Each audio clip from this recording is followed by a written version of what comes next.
to our episode of Trailblazing Career Tech Minds, the podcast where we explore the journeys, insights, and innovations of Baldwin Preparatory Academy. Baldwin Preparatory Academy is the first of its kind in secondary education in our region and even the Southeast. Education and industry are integrated at Baldwin Prep with the industry partners involved in every step of the way, from curriculum planning to the design of industry-specific environments for education and training.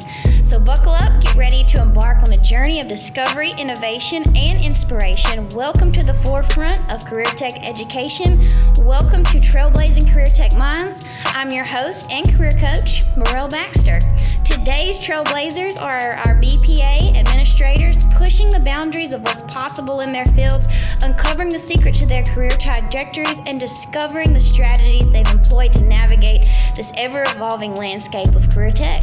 So, our admins today are our principal, Mr. Adam Seeley, and Mr. Tony Rogers. How are y'all doing today? We're good. How are you? I'm good. And then I have my co-host over here, Britney Eames, science teacher at Baldwin Prep. Thank y'all so much for coming on today. I know that y'all are so busy, so I just have to ask, what have y'all been doing this summer?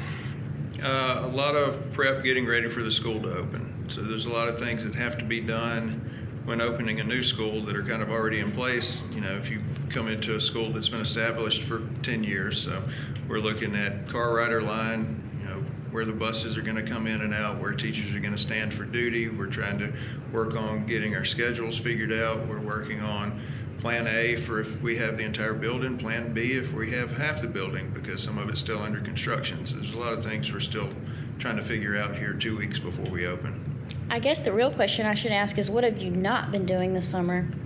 Well, I don't know about that. Mr. Seeley and I fish quite a bit. We have not been fishing very much. Some of the additional things that people don't see behind the scenes is just moving our two schools in our equipment. While there's a lot of new equipment, just like moving into a home, that can be a stressful time. So we're trying to make that as efficient as possible. We've asked our current instructors to pack up their materials and have those ready to go, and I know they're anxious to get in the building as we are, but at the same time we're just preparing to make it as quick and as painless as possible once we do move in.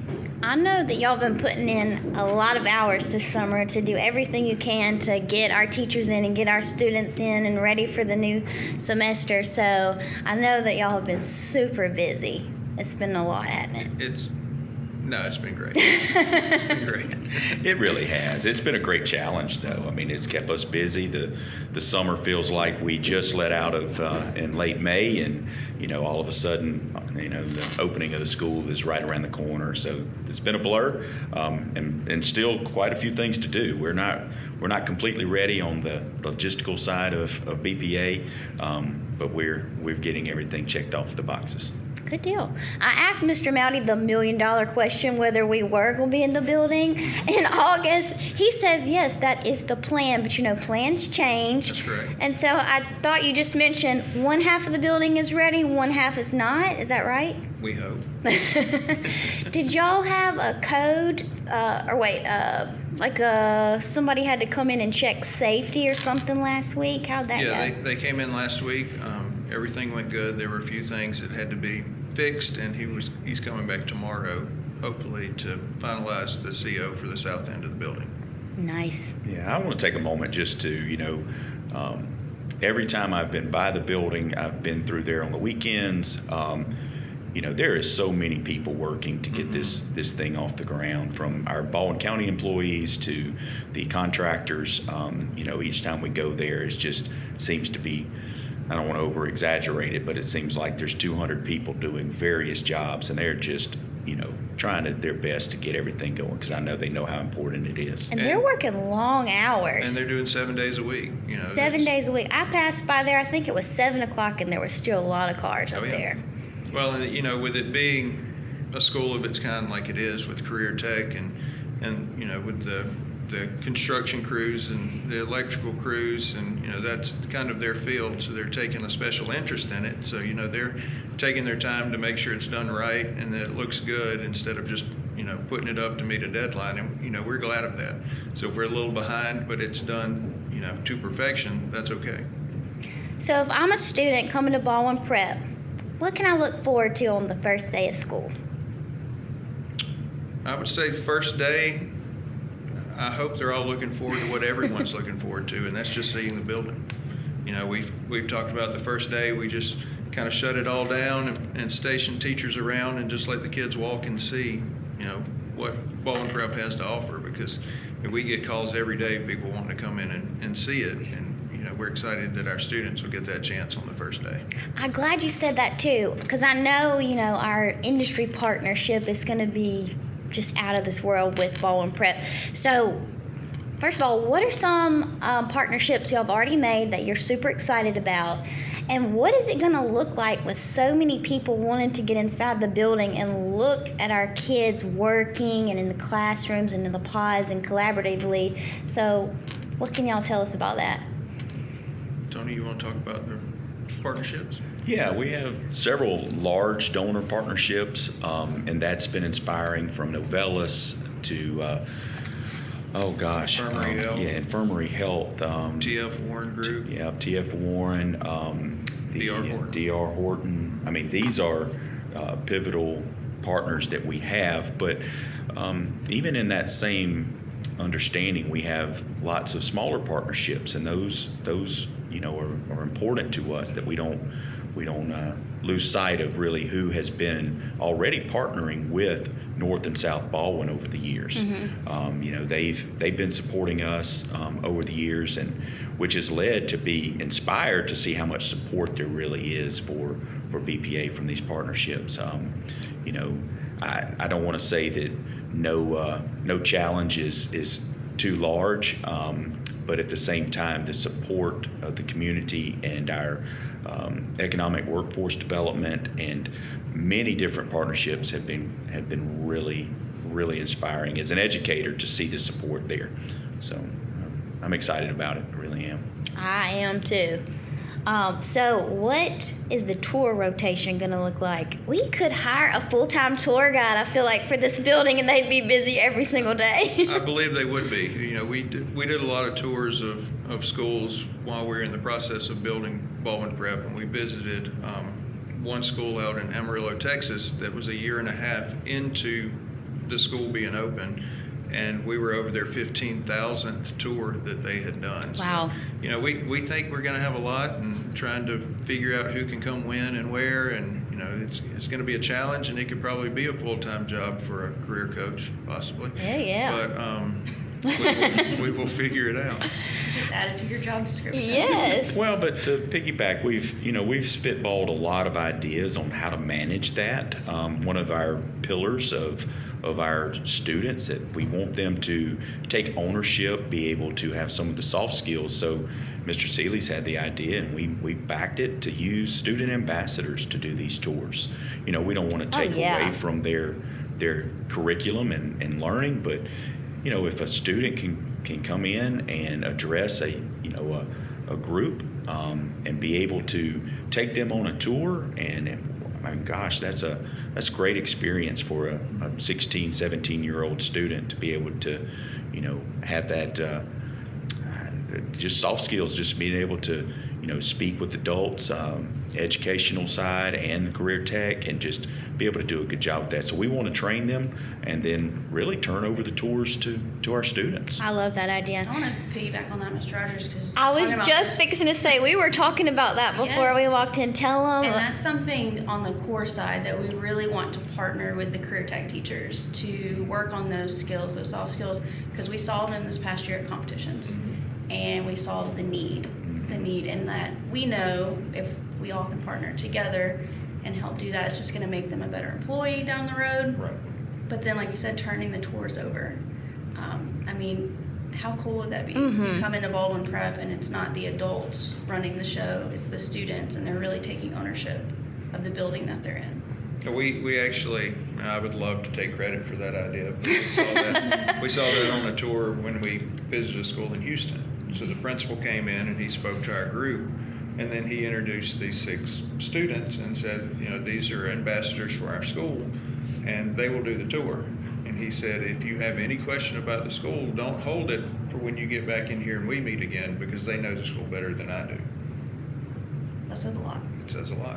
Well, and one of the additional things, you're getting student perspective of what their day is like, what they like about it, what they possibly don't like about it, and we want them to be honest. You know, we can only improve when we have great information. So we ask some very difficult questions of the students, and some of them, you know, I believe all of them were very honest, and they gave us good feedback on some challenges that we anticipate that we were going to see that from a student side. You know, we spoke with faculty while we toured them, and I believe they were very honest with some of the challenges that we were going to see in the near future. So hopefully we've been able to understand and fix some of those things from our tours. Right. They were very beneficial to us. I know the school we visited in Ohio, one of the bright spots for me was hearing from those 2 students towards the end of our visit, and just like what the school has done for them and helping them figure out what they want to do in their next steps. So I love the idea of our students getting to do that.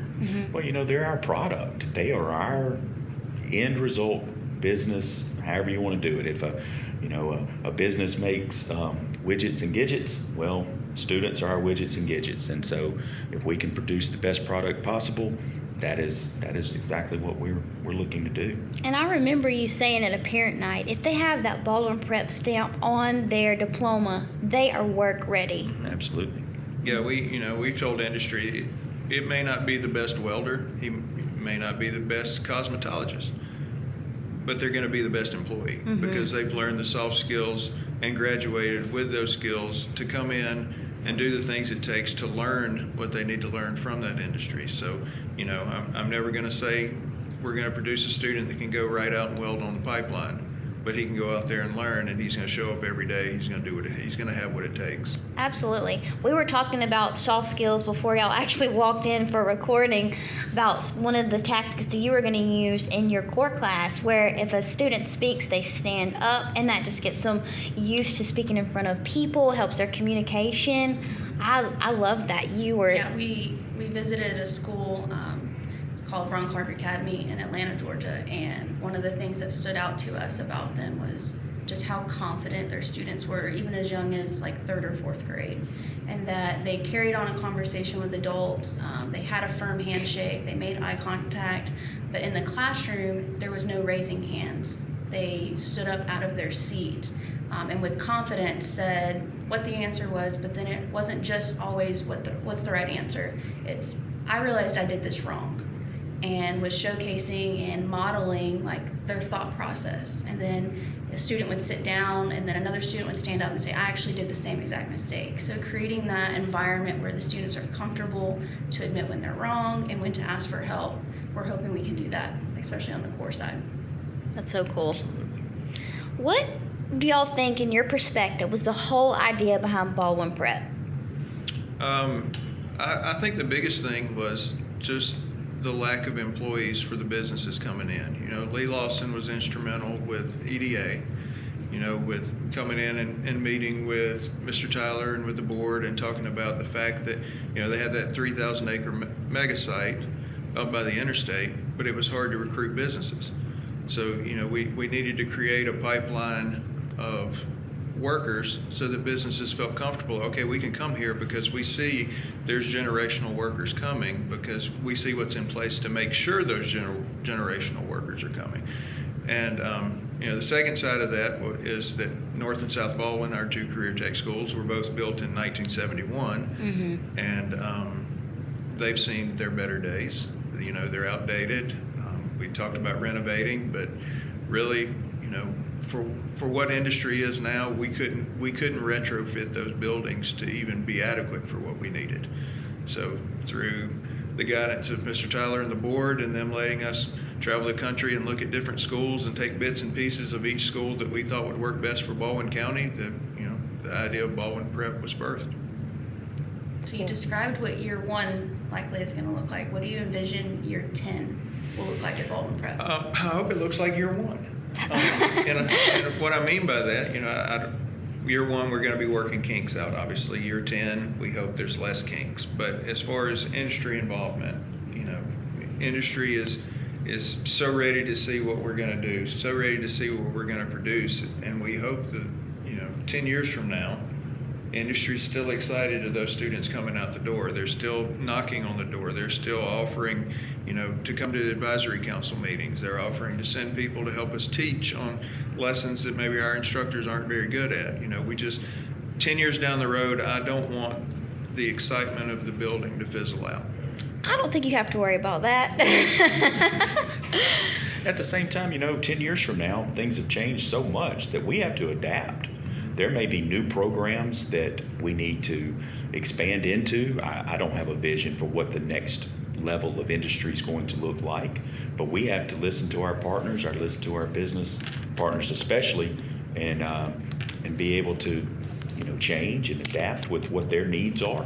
Because the workforce, I'm not an expert on workforce and the future needs, but at the same time, that is our product, and we have to adapt to what their needs are. So 10 years may be exactly like year one with everything and the excitement, but at the same time, some of our programs may have already changed too. So, well, and one of the things there with our architects, they were very forward thinking, and with all of our labs, they put in more power than we would need for the programs we have. We have programs that didn't need compressed air, but they went ahead and put it in. So every shop has more than's needed for that program because, they said we're building this building for jobs that haven't even been created yet.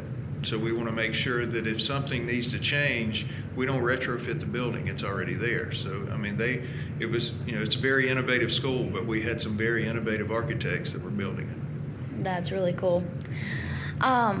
I remember I guess it was a year ago now, we had many parent nights where we were going out to the high schools, talking to our parents about signing up and getting their students in the application process. And I was so impressed, especially Mr. Rogers, when he was talking about the integrated curriculum. And I just keep coming back to this, but it's just so, I guess, innovative. Like, it is the first that we've ever seen. So do you want to say anything about that? The integrated curriculum, what does it mean to you as an administrator? Yeah, it's an opportunity.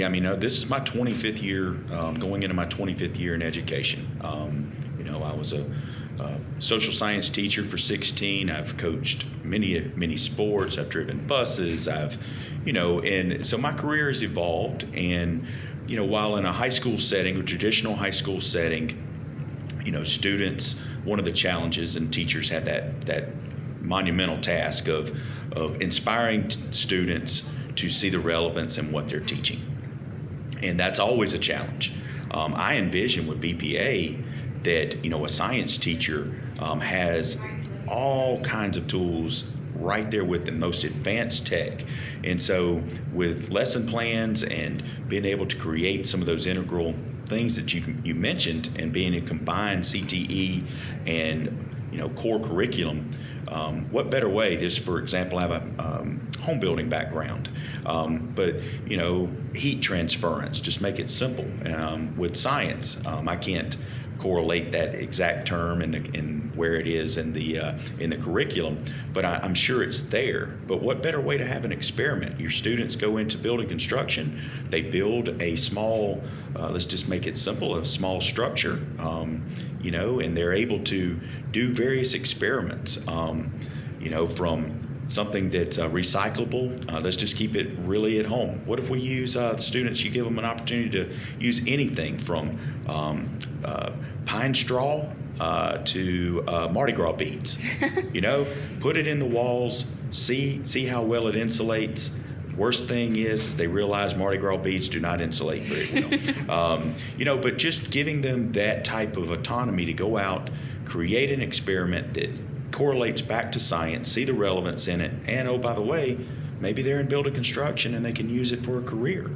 So just inspiring students to see the relevance in what they're learning, and also give the tools for our instructors to have those, high-tech things right there at their disposal to be able to use that many other high schools don't. Mm-hmm. So our students are probably listening to this, our future students. What do you as administration expect from them going into this first year? I think one of the biggest things is just their willingness to learn and their willingness to fail. Because, we know going into the school that there's some things that we have planned this summer that may not work, but we're willing to accept that and change it. And, when you're coming into, career tech or you're going into math, you have to accept the fact that maybe you didn't do it right. And that, you're willing to say, okay, let's see how we can do this different.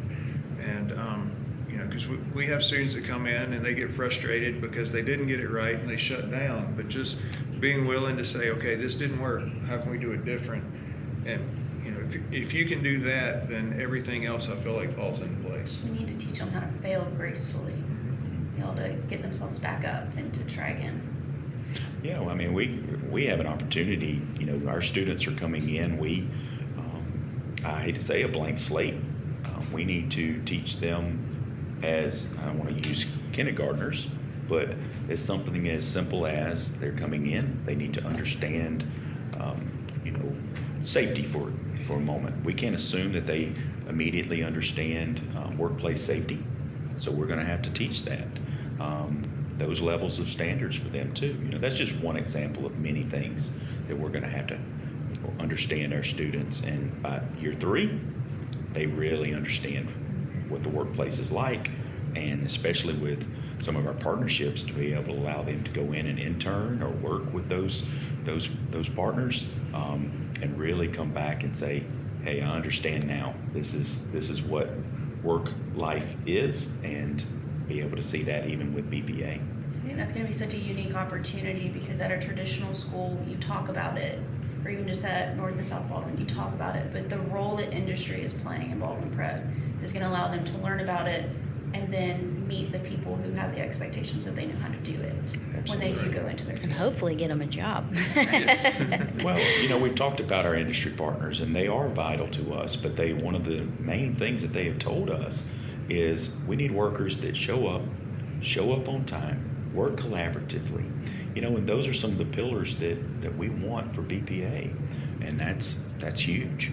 And I think instructors across the board at BPA are going to have a great opportunity to model that with merging core and CTE and even the co-teaching model and the pods. And it's just, I feel like if we practice what we preach and we model it for them, I feel like it's going to go a long way. Yeah, and that's kind of something that's innovative about Baldwin Prep with the pods is, the teachers are teaching together, which is teamwork. So like you're saying, you're modeling for the students. This is our profession. We are working as a team. This is what we're going to ask you to do. It's what your employer is going to ask you to do when you get out there. This is what it looks like. I think for education, I think that's what's needed. I think the fact that we can have multiple, for example, science teachers in one area, and figuring out where each person's strengths are and letting them teach to those strengths while supporting the students through that, I think that's going to be, I don't even know what the word is I'm looking Phenomenal. for. It's gonna be amazing. Yeah. Absolutely. I do too, and I think this is going to catch on. I mean, oh my gosh, we crashed the website in December for applications. Yes.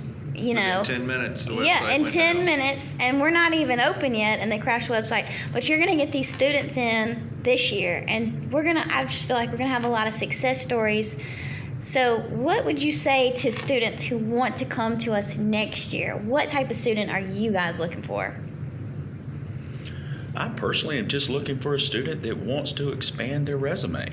I talk to people numerous times, and one of the main things that they will tell us that, is, oh, wow, we're so excited. This is Baldwin Preparatory Academy is been needed for many, many years in Baldwin County. Well, while that is true, we're looking for students that may want to come to us that may not see themselves necessarily going into that type of industry. But it's important to me to give students an opportunity to expand their resume. Let's just take building construction for a moment. We've mentioned that a few times. While they come in, they spend 3 years with us in building construction. Maybe they don't become a home builder, but at the same time, they've got some basic skill knowledge. They understand construction basics. Maybe they're able to help their family by something as simple as building a doghouse without having to hire someone to do that, or build a deck on their back porch, for something in the future. So that's important to me, just having an expanded resume for our students. Again, even if they don't go into that workforce. And I want to take a moment just briefly. Many times people assume, and this is a misnomer for BPA, many times they believe, wow, these students are going to go right into the workforce. Well, keep in mind, we are a full comprehensive high school. Students can take the same educational courses, not just CTE, but their core courses at BPA. And if they decide not to go into the workforce immediately, in our name, it's college. So we are preparing them for what 2 years look like, maybe 4 year, many advanced degrees. We are going to prepare them not only in CTE, but also in their academics. Or for every student. Absolutely, across the board. So I don't want to stereotype we're only looking for people who want to work with their hands or they want to work in healthcare. This is an opportunity for all students in Baldwin County. I think it would actually be easier to say what we don't want versus what we want. I agree with that 100%. What do you not want? What we don't want student A who's mad at the principal at school A and says, oh, here's an opportunity to go to another school. We're not looking for a student that says, oh, my girlfriend's going because she wants to be a cosmetologist. Let me find a program to be in so I can be with her. So it's easier to say we don't want the ones that are coming for the wrong reason. If you're coming for the right reason, there is infinite amount of reasons that we want you. Gotta want to be there. I'll piggyback on that what Mr. Seeley just said. This needs to be a student choice, not a parent choice. It can be a family choice to come to BPA, but at the same time, the students need to want to be there. And that's important, because we're looking for that student that is, again, as I mentioned a few moments ago, that is ready to expand their opportunities. And I'll just leave it with that. Okay. Well, I just can't thank y'all so much for coming on with us today. Well, thanks for having us. I do want to ask one last question. How will you determine the success of BPA after this first year? What are we looking at? How are we measuring this? I think it's measured by looking at the students. We want the students that graduate, even though first year our seniors only come half a day. Many of them, it will be their first year in CTE, but if a student leaves and they have the credentials and they have the mindset and they have the soft skills to be a good employee, then we've done our job. I think BPA is based more on, we'll have a report card. Our report card will judge what our school is, but our report card doesn't measure how many students left and got a job. And, if 100% of our seniors leave with a job and they made a 10 on the ACT, if they're out there and they're able to support their family, we're successful. We're looking at W-2s. That's it. Well, I'll take a moment to say that. A year from now, when we talk to our business partners and they give us some feedback about students that they have hired and how well they're doing and how they've gone from a beginning worker with them, and they've taken multiple certifications and they've increased their pay from a starting wage of, let's just say, $15 an hour, and within a year they now are $25 an hour and increasing.